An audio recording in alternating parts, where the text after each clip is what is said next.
Shaul Shmoukler, bonjour, Boker Tov. Bonjour et Boker Tov. Merci d'être venu dans notre studio ce matin pour essayer de nous aider d'abord dans une première partie de cet entretien à décrypter un peu ce qui se passe sur la scène politique israélienne après les élections il y a une semaine. Et pour essayer de parler aussi puisque nous sommes en plein cœur de l'Assemblée Générale des Nations Unies, même si Benjamin Netanyahu n'y participe pas, essayer de voir un peu avec vous si une hypothétique rencontre entre Hassan Rouhani et Donald Trump peut se concrétiser dans le cadre de cette Assemblée Générale des Nations Unies. Alors tout d'abord, parlons de la situation politique en Israël, de cet imbroglio politique dans lequel on se trouve. On peut même parler de chaos politique. Est-ce que vous voyez une solution à cette situation actuelle ? D'abord, on dit que la situation est complexe. La situation n'est absolument pas complexe. Elle a eu un très gros avantage, c'est qu'elle a fait ressortir des clivages. Oui. Et je dirais qu'un des grands enseignements de cette campagne, c'est la mise en exergue de la liste arabe unifiée. Et donc on a vu une situation tout à fait inédite où la liste arabe, pour la première fois dans l'existence politique d'Israël, cette liste arabe est en capacité d'être dans une position de faiseur de roi. C'est-à-dire que tout le monde a besoin d'eux. C'est-à-dire que si jamais, par exemple, on arrive à un scénario tout à fait incroyable, que la droite pouvait mettre la liste arabe de leur côté, il y a une majorité. Oui, ce qui semble très peu probable. Absolument, et il n'y a aucune raison que ça se passe. Mais je veux montrer quelque chose. Ce scénario-là, il a déjà été décrit en France par Michel Houellebecq dans un roman qui s'appelle Soumission. Oui. Et donc, dans ce roman-là, Michel Houellebecq met en situation une droite et une gauche qui sont au coude à coude. Personne ne peut former de gouvernement. Et puis, il y a au milieu quelques députés arabes. Et bien entendu... C'est un parti arabe. Arabe, voilà. Dans le roman de Michel Houellebecq, il y a un parti arabe. Et puis, bien sûr, il va être courtisé. Et puis, comme ce sont des faiseurs de roi, ils vont faire monter les prix. Bon. Alors là, on est dans une situation identique. On n'y est pas exactement... C'est pas tout à fait la même situation. D'abord parce qu'on n'est pas dans le même régime politique. Puisque en France, c'est un régime présidentiel. En Israël, c'est un régime... c'est un régime parlementaire et la proportionnelle. Mais on a l'impression, en dehors effectivement de ce succès de la liste arabe, que malgré tout, eh bien, ni Benny Gantz d'un côté, ni Benjamin Netanyahu de l'autre n'ont la possibilité de former un gouvernement, ce qui a poussé d'une certaine manière le président à les convoquer hier et à les mettre, on va dire, au pied du mur et les asseoir autour de la même table afin que il planche sur la composition d'un gouvernement d'union nationale. Ça vous semble possible, après ce qui s'est passé pendant la campagne, au cours des derniers mois, ces tensions énormes qui existent dans la société israélienne? Vous parliez des clivages, il y a effectivement des véritables tensions dans cette société? Oui, bien sûr, il y a une tension. Ce qui est intéressant, c'est que entre les élections du mois d'avril et les élections du mois de septembre, il y a eu un switch, c'est-à-dire un passage d'une problématique à une autre. Avant, on était dans une problématique gauche-droite classique, c'est-à-dire dans un plan de clivage, qu'est-ce qu'on fait, comment est-ce qu'on résout les problèmes de sécurité extérieure, c'est-à-dire les rapports entre Israël et puis les Arabes, et plus particulièrement le conflit Israël et palestinien. Et puis on est arrivé, sous l'impulsion de Lieberman, à une problématique complètement différente qui est séparation de l'Église et de l'État, c'est-à-dire Datum Dina. Et donc ici on est dans une situation qui est artificielle, un blocage artificiel, et celui qui a les clés de la solution, bien sûr, c'est Lieberman. Il faudrait peut-être que le peuple accule Lieberman dans un coin et lui dit: allez, maintenant ça suffit, tu nous dois maintenant 475 millions de shkalim, il faut que le peuple peut-être descende dans la rue, lui dit: ça suffit, descends de l'arbre dans lequel tu es monté, et puis maintenant on va former une coalition. Pourquoi ? Parce que la droite et la gauche, on sait très bien que maintenant Bibi c'est-à-dire le bloc de droite est composé de 55 députés, on rajoute les 8 députés de Lieberman, ça fait 63, donc il y a nettement sur le clivage gauche-droite une majorité à droite. Et donc, si jamais c'est oublier le point central de cette confrontation électorale et de la précédente également, c'est oui Bibi, non Bibi. Parce que finalement tous les partis étaient focalisés autour de cette question. Le parti bleu-blanc n'existe que et sa raison d'être, c'est de débarrasser l'échiquier politique de Benjamin Netanyahou. Et donc quelque part, ne serait-ce que cette rencontre d'hier, elle peut paraître totalement contre nature, puisque Benny Gantz ne ferait que faire survivre Benjamin Netanyahu sur le plan politique s'il acceptait par exemple la formation d'un gouvernement d'union nationale, Alors, c'est dire, au-delà des clivages également, effectivement, comme vous l'avez dit, sur le conflit israélo-palestinien, sur la religion et l'État, il y a, on va dire, ce débat autour de la présence de Benyamin Netanyahou ou pas. Oui. Alors, un deuxième gagnant de ces élections, c'est bien entendu la presse de gauche. Elle a réussi à monter en épingle une problématique et qui fait que une problématique contre Bibi Netanyahu qui la noircit complètement. On a l'impression vraiment qu'on a un homme qui est complètement mouchrat, comme on dit, c'est-à-dire qui est complètement corrompu. Alors que lorsqu'on regarde de manière beaucoup plus proche ce que lui reprochait, et c'est un exercice auquel s'est livré le secrétaire général du procureur général des États-Unis sous Reagan, il a regardé de très près tout ce qui était reproché à Netanyahou, et puis il dit, mais il n'y a absolument rien de concret à faire, absolument. D'ailleurs, c'est tout à fait intéressant. J'aimerais bien que vous nous donniez votre avis sur cette question. Ces derniers jours, à partir du moment où on sentait que Benyamin Netanyahou était quelque peu affaibli sur le plan politique et qu'il risquait de ne pas avoir la main pour former un gouvernement, eh bien, on a vu certains affirmer, eh bien, si Netanyahou s'en va, eh bien, probablement, ces affaires seront réglées d'un tour de main. Et il n'y aura que, on va dire, que des chefs d'accusation mineurs, et on arrivera à trouver un compromis. On a même envisagé la possibilité que le président de l'État lui accorde, avant même un procès, une sorte d'amnistie, de grâce, comme il en a la possibilité. Ça veut dire quoi ? Ça veut dire que lorsque Benyamin Netanyahou est Premier ministre, alors les charges qui pèsent sur lui sont graves, mais dès qu'il ne l'est plus, eh bien, ces charges sont bien moins graves. Absolument. Ça veut dire que c'est politique et pas juridique. Absolument, absolument. Vous avez très très bien dit. En fait, on est dans une mascarade juridique qui fait que les faits qui lui sont reprochés, des faits similaires existent contre Lapid, des faits similaires existent contre Gantz, et la justice se focalise contre Bibi Netanyahu parce qu'on veut faire tomber Bibi Netanyahu depuis très très longtemps. Et la presse s'y emploie en déployant de grands efforts. Une partie de la presse, on va dire, pour être précis. En Israël, la presse est majoritairement de gauche. Il y a quelques organes de presse qui sont de droite, comme par exemple Israël Hayom, il y a le Makor Rishon.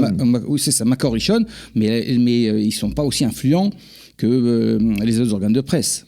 Alors, ça, c'est pour la situation, politique. Vous voyez une solution à cette impasse ? Vous pensez que un gouvernement d'union nationale, c'est quelque chose de réaliste, ou c'est pour l'instant une sorte de façade pour permettre aux deux parties d'essayer, on va dire en coulisses, de former un gouvernement restreint ? Écoutez, il faut être raisonnable.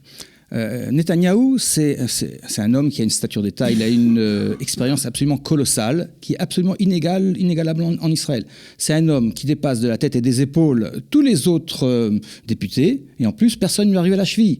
C'est un homme qui, lorsqu'on compare à Gantz est un débutant, il n'a absolument aucune expérience politique. C'est pour ça qu'on dit, certains disent qu'il faut laisser Benyamin Netanyahou pendant 1 an au pouvoir, après donner à Gantz la main, et pendant ce temps, Netanyahou ira régler une fois pour toutes ses démêlés avec la justice, avant d'une certaine manière, peut-être même de revenir sur le devant de la scène. Il y a l'habeas corpus, c'est-à-dire que personne n'est considéré comme étant coupable avant que la justice ne soit passée. Donc il faut rester sur cette logique tant que rien n'a été démontré. Et puis la loi israélienne va dans ce sens-là. Oui. Et donc si on était raisonnable, eh bien Gantz et Lapid descendraient de leur arbre, feraient un gouvernement d'union nationale, parce qu'en fait la différence qu'il y a au niveau des positions, elle existe, surtout dans leur rapport. Il faut rappeler qu'ils se sont fait élire avec un ticket, avec un projet, un programme, un gouvernement, tout gouvernement sans Benyamin Netanyahou. Donc ça serait totalement renier leur proposition. Mais écoutez, c'est absolument pas grave du tout. On sait très bien qu'il y a les promesses, on rase gratis avant les élections. Une fois que les élections ont eu lieu, eh bien maintenant la poussière du combat redescend. Il faut être raisonnable. Et je crois que la manière la plus simple de résoudre le problème, ce serait que Lieberman revienne à ses sens, c'est-à-dire c'est un homme de droite, qu'il revienne dans la coalition dans laquelle il se trouvait au préalable. Et puis à ce moment-là, on peut continuer notre chemin sous la direction de Bibi Netanyahou. Il faudrait aussi que Netanyahou lui propose quelque chose de tentant, de séduisant.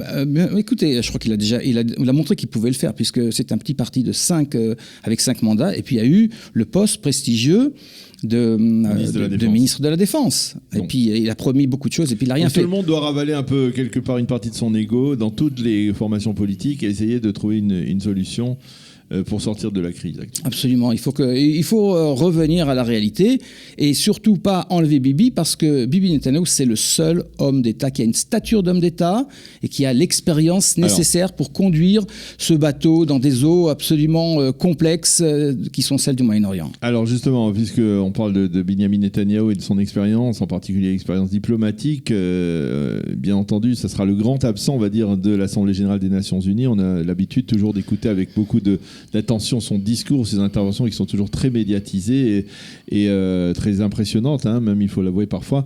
Cette fois-ci, pas de Benyamin Netanyahou, mais peut-être un autre suspense autour de l'Iran. Est-ce qu'il vous semble raisonnable aujourd'hui, dans la conjoncture actuelle, que le président français Emmanuel Macron parvienne à organiser une rencontre au sommet entre Donald Trump et Hassan Rouhani, surtout après ce qui s'est passé ces dernières semaines, après les attaques contre les puits pétroliers en Arabie Saoudite qui ont été imputées à l'Iran ou à des milices pro-iraniennes.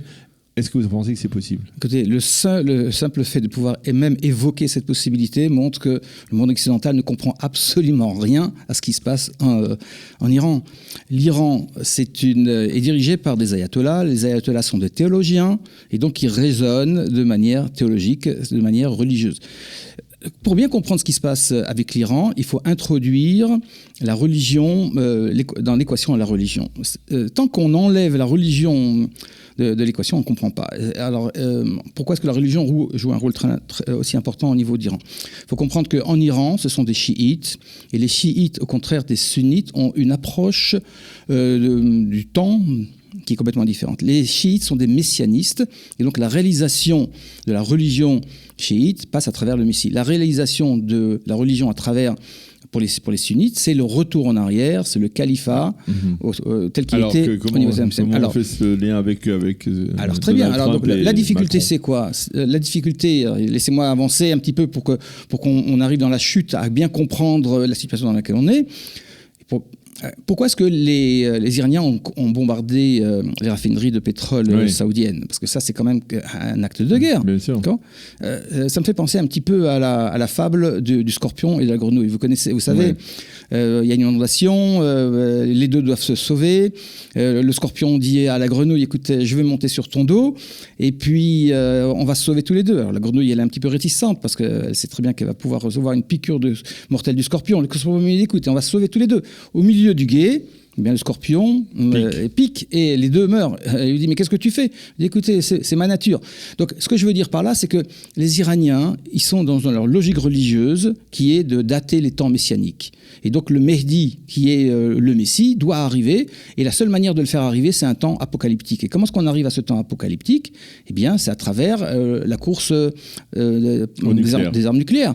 Et dans leur théologie, il est dit que, et ça c'est une hadith messianique qui a cours dans l'islam chiite, c'est la fameuse hadith de la pierre et de l'arbre, et qui dit la chose suivante: aux musulmans, c'est la pierre et l'arbre qui dit à la fin des temps, le jour du jugement, aux musulmans, il y a un juif qui se cache derrière moi, viens et tue-le. Et donc ça veut dire que la fin des temps pour les chiites, c'est la subjugation du judaïsme et bien sûr de la chrétienté, pour que l'islam soit la seule religion dans le monde. Et donc quand on comprend ça, on comprend qu'ils sont dans une approche jusque boutiste, et ils l'ont montré. Ils n'ont pas eu peur quand même d'un acte de guerre absolument incroyable, de bombarder les raffineries, alors que normalement ils devraient s'attendre à avoir des répercussions de cet acte. Mais ils le font. Pourquoi ? Parce que c'est dans leur logique. Et les gens qui pensent qu'on va pouvoir amadouer les ayatollahs...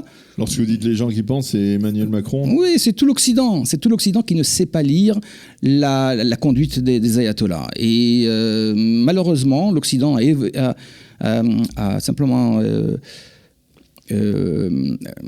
comment dire ça, balayer l'aspect religieux. Dieu n'existe pas, alors qu'en Iran, Dieu existe très bien. Je dis toujours que vous savez, il y a des lunettes qui s'appellent DNG, qui c'est Dolce & Gabbana. Donc ça, c'est les lunettes de l'Occident. En Iran, on a aussi des lunettes DNG. C'est Dieu est grand, Allah ou Akbar. Et lorsqu'on comprend ça, tout est limpide, on comprend très bien tout ce qui se passe sur la scène internationale. Donc, pour revenir à la rencontre entre Hassan Rouhani et Donald Trump, vous ne pensez pas que c'est une rencontre qui aura, si elle se tient d'une manière ou d'une autre, elle n'aura pas d'effet à long terme ? Mais bien sûr que non. Tout ça, c'est absolument risible. Les gens ne comprennent absolument pas ce qui se passe. Les Iraniens, maintenant, surtout avec les élections américaines qui approchent, sont dans des situations de force, parce qu'ils savent qu'ils peuvent pousser le bouchon très très loin, sans que Donald... De force et de faiblesse, parce que sur le plan économique, la situation est plutôt catastrophique. Mais ça leur est absolument égal. Écoutez, les Iraniens ont montré qu'ils pouvaient absorber 1 million de morts. Lorsqu'il y a eu la guerre entre l'Iran et l'Irak, il y a eu un nombre de morts absolument colossal. En France, lorsqu'on ramenait 10 cercueils, c'était déjà les gros émois.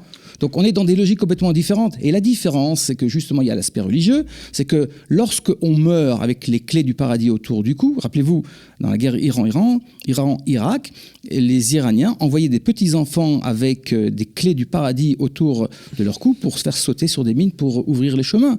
Donc ça veut dire que mourir en Iran, ça rapproche de Dieu, alors qu'au contraire, en Iran, alors qu'au contraire, en Occident, c'est absolument dramatique. On se bat avec des gens qui sont dans une position de force. Et ils le savent très très bien. Alors, je voudrais citer, on va le citer tout à l'heure dans quelques instants dans la revue de la presse, Danny Danon, qui est l'ambassadeur d'Israël aux Nations Unies depuis plusieurs années, qui affirme que, justement dans le contexte de l'Assemblée Générale des Nations Unies, eh bien, qu'aujourd'hui, les ennemis d'Israël n'ont plus la même aura ou le même prestige, on va dire, dans l'enceinte du Palais de Verre à New York, et que ce changement, il est intervenu au cours des dernières années. Lui, il affirme l'avoir encouragé, l'avoir promu, et c'est vrai que quelque part, l'État d'Israël n'est plus aussi, on va dire, mis sur le banc des nations, en particulier lorsqu'il s'agit de l'ONU, même si on ne peut pas dire qu'aujourd'hui, les résolutions anti-israéliennes ont disparu. Comment vous expliquez les changements qui sont intervenus au sein du Palais des Nations ? Écoutez, il y a une seule réponse, et elle s'appelle Trump. Trump a complètement changé la politique, sa politique internationale au niveau de l'ONU. Avec Obama, c'était plutôt des coups de couteau dans le dos de Netanyahou à Israël. Pourquoi ? Parce que simplement la politique d'Obama, c'était une politique pro-arabe. Il faut le dire très très clairement. Alors qu'au contraire, Trump arrive, il se rend compte avec Nikki Haley qui, le premier jour où elle est rentrée aux Nations Unies, elle a ouvert des grands yeux, elle a dit mais qu'est-ce que c'est que cette histoire ? On est on crie haro sur le baudet c'est Israël, on reproche de nombreuses choses à Israël qui n'ont absolument aucun sens, alors que ceux qui reprochent à Israël... Ils ont joint on va dire le geste à la parole, c'est-à-dire les États-Unis ont réduit leur aide, par exemple à l'UNRWA, ils l'ont supprimé, ils l'ont réduit dans d'autres ce que les États-Unis devaient faire depuis très très très longtemps, Trump l'a fait. Pourquoi ? Parce que c'est le bon sens. C'était le bon sens. On est à l'ONU dans une situation qui est absolument incroyable, c'est hallucinant. Tout ce concours de volonté contre Israël. Et je veux dire une chose qui est très très importante, et puis que ce sera la dernière chose parce que nous devons terminer. Aux Nations Unies, les pays qui sont les plus agressifs envers Israël, chose curieuse, ce sont les pays avec qui Israël a signé un traité de paix. L'Égypte et la Jordanie sont, au niveau des instances internationales, les pays qui sont les plus virulents au niveau diplomatique contre Israël. Juste deux choses. À l'UNESCO, c'est la Jordanie. À l'ONU, c'est l'Égypte. Et je veux tout simplement vous rappeler que ceux qui ont fait le draft de la résolution, de l'infâme résolution 2234, c'est l'Égypte. Et avec l'aval, bien entendu, d'Obama par derrière. Cette résolution qui a été votée à la veille du départ de Barack Obama. Exactement, en décembre 2016. Eh bien, merci beaucoup, Joël Schmoncler, d'être venu nous éclairer sur tous ces sujets qui sont des sujets d'actualité brûlante. Merci d'avoir été avec nous et d'être venu dans notre studio. Et bonne journée. Shalom. Je vous remercie et bonjour à tous les auditeurs.